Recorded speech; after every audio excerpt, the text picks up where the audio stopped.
Hey, what's up? Welcome back din sa ating channel dito sa Mobs TV.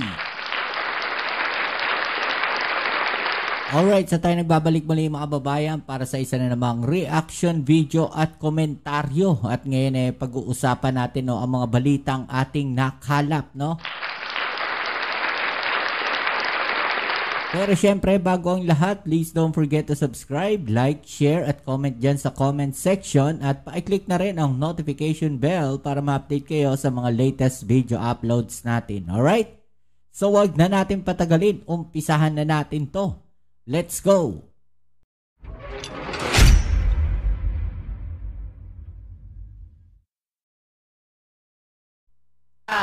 At maaari na po tayong tumanggap ng inyong mga katanungan.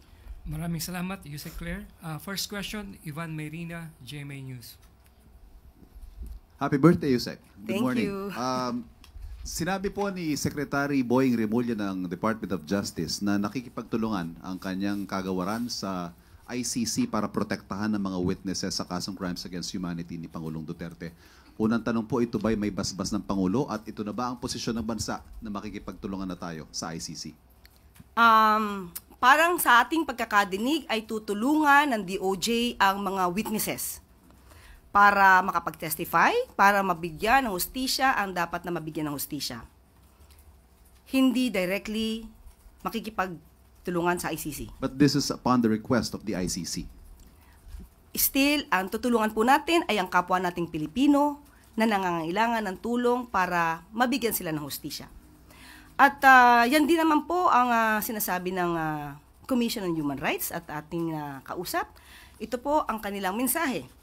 The CHR, as constitutionally mandated, has always made its services readily available to the extent possible to all victims, regardless of circumstances and status in its pursuit of justice and accountability for alleged violations of human rights, whether local or abroad, with assistance of relevant government agencies if necessary. At ayon din naman po sa DOJ, kahit sino pang witnesses, kung ito po ay witnesses ng mga biktima, mapa-ICC man po ito o sa ibang mga pagkakataon, tutulungan pa rin po nila. Going back to my original question, may basbas ho ito ng Pangulo? Yun po ay, yun din naman po ang gusto ng Pangulo, mabigyan ng hustisya ang dapat na mabigyan ng hustisya. One final point. Isn't this a departure from the previous statements of the President that we will not cooperate with the ICC in any way, shape, or form? Because at least from how it looks, it's definitely cooperation in a way, shape, or form. It can be said that it is indirectly cooperating with the ICC, but the primary intention of the government is to help the victims and the witnesses of the victims to get the justice they need. So hindi pa rin po tayo nakikipagtulungan sa ICC? Yes, directly hindi po. Salamat po. Again, reminder, one Sorry, follow-up apologies. question. Thank you. Next question, follow-up question. Okay na yon, pa-birthday lang. Sige po ma'am, birthday po ninyo.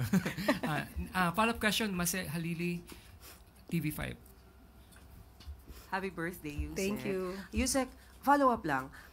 Pero napapag-usapan po ba o may nabanggit po ba si Presidente about dun sa muling pagsaba ng Pilipinas sa Rome Statute? Kino-consider na po ba yan ngayon? Or at least nasasama ba sa discussion? Wala po. Sa ngayon, wala po talaga.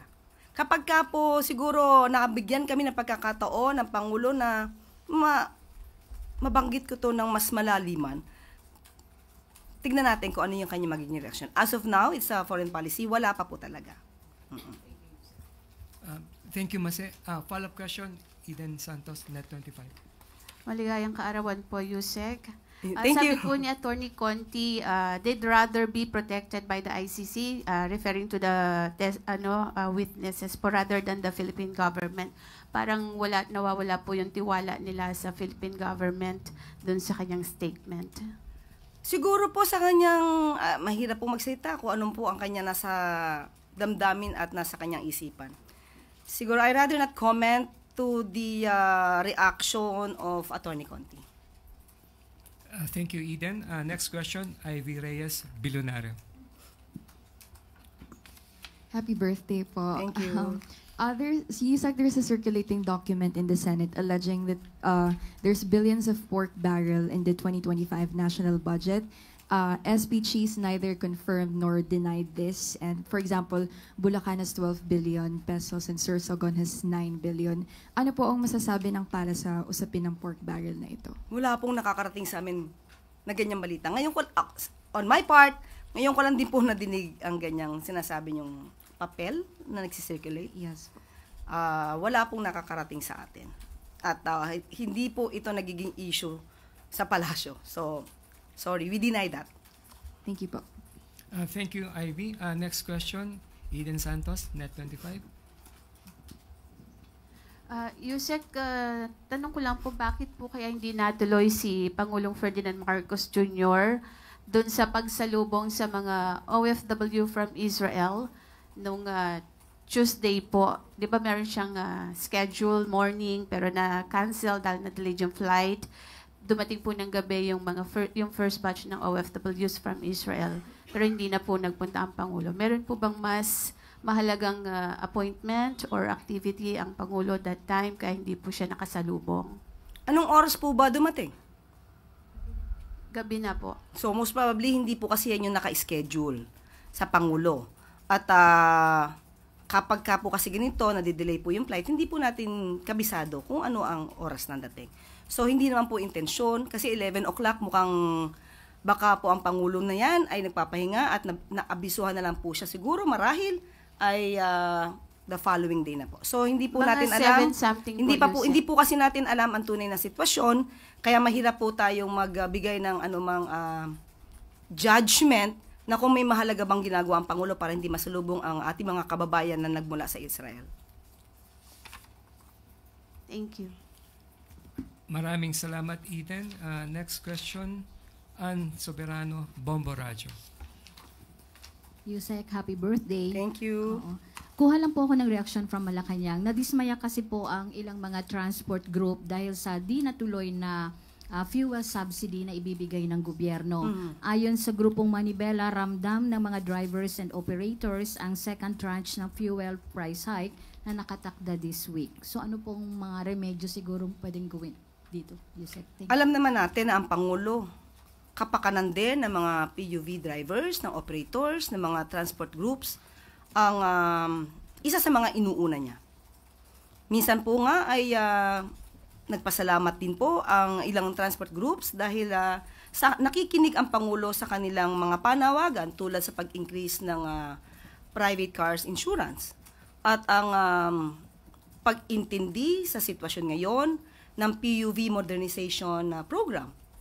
Yan po ay kanilang ikinatuwa sa mabilis na pag-aksyon ng ating Pangulo at ng gobyerno at ng Secretary Vince Dizon. May mga pagkakataon po siguro na ganitong klaseng sitwasyon ay hindi po agad makakapag-decide ang Pangulo dahil depende po ito sa nagiging sitwasyon sa kasalukuyan. Pero patuloy pong nagmo-monitor ang pamahalaan kung ano ba ang nangyayari sa issue sa Israel at Iran. Sa kasalukuyan po kasi ay, kung di po tayo nagkakamali, umaabot lamang po sa 65 to 68 US dollars per barrel ang presyo ng crudo. World market. Global market price. So, hindi po agad ito matitrigger. Pero tandaan po natin kung anong po ang maitutulong sa kakayanan at naaayon sa batas natin at sa rules, hindi naman po ito ipagkakait ng pamahalaan. Apo. Maraming salamat, Ann. Next question, Alvin Baltasar, Radyo Pilipinas. Yusek, happy birthday po. Thank you. The other day po, sinagot ni Vice President Sara yung pagkakatag sa kanya as pro-China, stating that she is not for any country at all. Sabi niya, we need to maintain and level up our relations with all countries, hindi lang sa China. Reaction po dito ng palasyo. Ang Pangulo po taas noo at ipinagmamalaki na siya ay pro-Philippines. Sinabi niya na he will not yield even an inch of our territory. Ang tunay na Pilipino umaawit ng lupang hinirang na may dangal. Sinasambit ang mga katagang ang mamatay ng dahil sa'yo. Sabi nga po ni Dr. Jose Rizal, ang hindi marunong magmahal sa sariling wika ay masahol pa sa hayop at malansang isda. Paano pa kaya ang isang Pilipino at isang leader na umaming hindi mahal ang kanyang sariling bansa.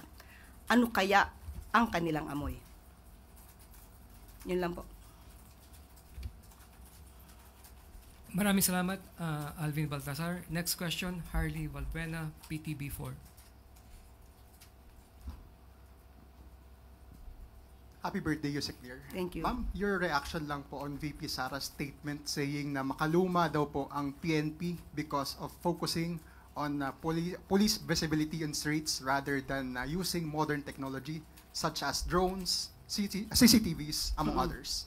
Actually, nadinig nga po natin yan at kinuha ko na rin po talaga ang reaksyon ni PNP chief natin, si General Torre, at ito po ang kanyang mensahe kay sa ating Vice Presidente. We appreciate the Vice President's insight on how we, the PNP, should do our policing so we can be there whenever we are needed by the community. First, we have already incorporated technologies such as drones and CCTVs in our operations. This had enabled us to build a strong foundation for our quick response. Second, the Vice President is welcome to come and visit us, and we are more than happy to show her how important the deployment of our policemen in key areas in our quick response team. Lastly, we respect everyone's opinion on how the PNP should do their job. Of course, we are willing to listen to the opinions which are credible and make sense. So, ayon dito sa ating PNP chief, makinig po tayo ng opinion sa mga taong may sense. With no more questions, Yusek Clear. Pahabol. Tuesday New, DZBB. Happy birthday, ma'am. Thank you. May mga nakita po kami sa social media about some reorganization sa PCO. Mayroon po bang latest directives ang presidente para sa mga bagong tinanggap na courtesy resignations? For example, yung kay Secretary J. Ruiz na di umano, mayroon na raw pong ipapalit sa kanya. How true is this, ma'am? Wala pa pong nakakarating sa akin. Secretary J remains to be the acting secretary of PCO. So, kung may mga ugong-ugong, wala pong nakakarating sa amin. Thank you, Tuesday. Balik tayo sa balitang pangkalusugan. Opisyal nang sinimula ng Philippine General Hospital ang pagpapatayo ng isang 16-story pediatric and adult specialty center. Layunin ng pasilidad na palawakin pa ang specialized healthcare para sa sambayanang Pilipino. Ayon sa PGH, magkakaroon ng 450 beds, makabagong pediatric emergency at operating rooms, intensive care units at outpatient clinics ang pasilidad. Tinatayang aabot sa 675.5 million pesos ang halaga ng nasabing gusali at matatapos ito sa taong 2027. Ang specialty center na ito ay simbolo ng pagpapahalaga ng pamahalaan sa pagpapahatid ng quality public health care sa sambayanan.